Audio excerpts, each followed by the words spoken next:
Good afternoon, everyone. We're standing on 16 fairway on the players course at the moment, and I've received several comments from several different members about the fairways being thin on the players and why don't we have greater density of turf. 16 is probably one of the worst ones. You can see the horrible bare spot right behind me. I just want to let everybody know we recognize that the fairways are thin. We did a very aggressive job getting rid of the weeds. When you're that aggressive getting rid of the weeds, you're also going to retard some of the Bermuda grass growth. 16 fairway was probably in 18 were a couple of the worst fairways with weed density and population. That's why they're the thinnest now.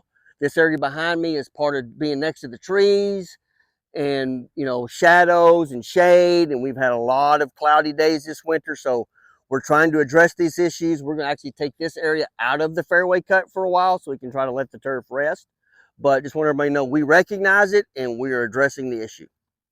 We're on hole number 13.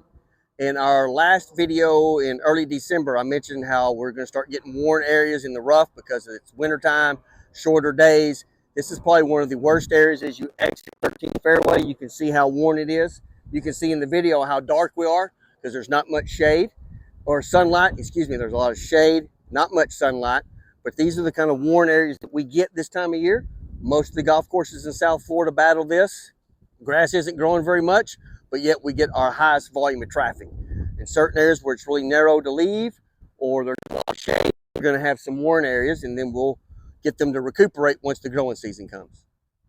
Okay, now we're on number 16 on the tour, where we probably have some of the best rough on the entire golf course. I wanted to end with this today, and this rough is the best rough because lo and behold, there aren't any trees really close to this rough. So it is exactly why it stays thicker, denser, greener, handles the cart traffic better than a lot of the other places on the golf course.